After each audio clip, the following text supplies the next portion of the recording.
guys, this is JM Ramos. Quick stash reveal tayo ngayon for the New Year's Eve. Unahin ko na yung Star Mines 4-inch shell galing kay Star Mines. Shoutout kay Chickpews. Sa kanya ko to nakuha itong 4-inch. Napaka-solid to, bossing. So, bali, pinali ko ito. Tapos, sunod natin yung JLJ Aquino. Ano to? 9-shot. Ayan mga bossing. Tapos, meron tayong Dragon. Itong, kung napapansin nyo, iba yung casing niya. Yung Dragon ko is inanay yung packaging niya. So mapapansin nyo nakaano na lang. Ang pangit na ng packaging niya. Bali isi-series ko naman din to. Wala namang problema. At saka safe naman siguro i-fire. Dahil yung balot lang naman yung inanay. Wala naman damage sa may tubes at sa pulbura. Meron tayong Book of the Ancients, Happy Holidays, 16 shots, Dragons, Lamp of Aladdin, Eye of Osiris. Dito naman sa mga LF. Sa tingin ko itong yung blue na yung cover niya is old stock, and yung pinakabago yung black.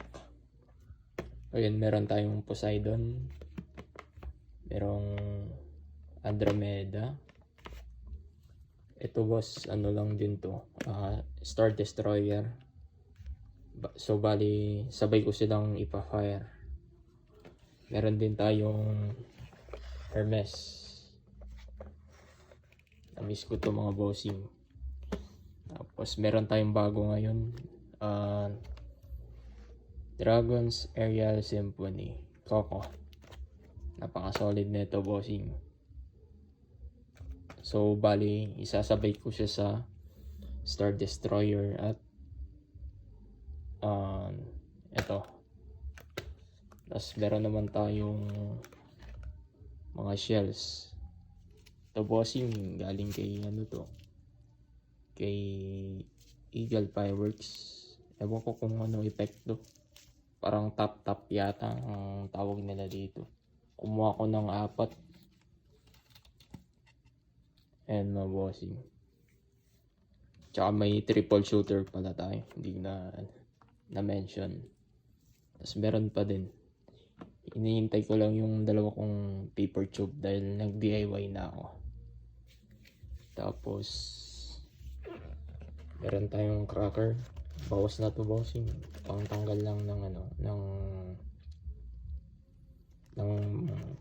kati sa pagsindi.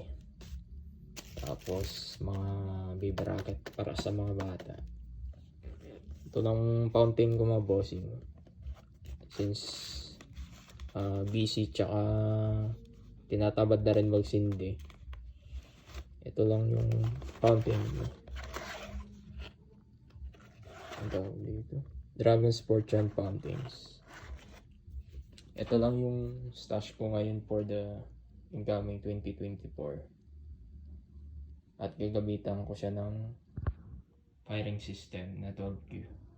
Sana umabot ng mga 4 minutes itong gagawin kong show.